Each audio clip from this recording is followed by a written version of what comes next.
ഒരേ സമയം തന്നെ ഭൗതികപരമായ കാര്യങ്ങളിലെല്ലാം ഇടപെടണം, ആസ്വദിക്കണം. ജീവിതം ആസ്വദിക്കാനുള്ളതും കൂടിയാണ്.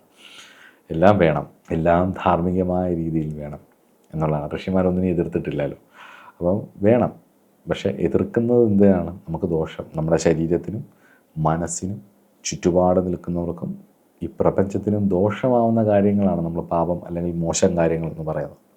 കർമ്മദുരിതങ്ങൾക്ക് വഴിവെക്കുന്ന, വേദനിപ്പിക്കുന്നത്, നമ്മുടെ സ്വാർത്ഥതയ്ക്ക് വേണ്ടി മറ്റുള്ളവരെ വേദനിപ്പിക്കുന്നത് ഒക്കെയാണ്.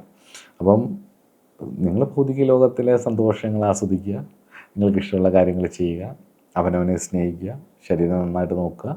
ഈ കാര്യങ്ങളെല്ലാം ചെയ്യുന്നതിനോടൊപ്പം തന്നെ മറ്റുള്ളവർക്ക് നന്മ ചെയ്യാനും ആ ഒരു സന്തോഷത്തിൻ്റെ ഒരു പങ്ക് മറ്റുള്ളവരെ സഹായിക്കാനും മറ്റുള്ളവരെ നല്ല രീതിയിൽ ഉയർത്തിക്കൊണ്ടുവരാനും ഒരു കൈത്താങ്ങായിട്ട് ഒരുപാട് പേർക്ക് ആവശ്യമുണ്ട് ഈ ലോകത്തിൽ.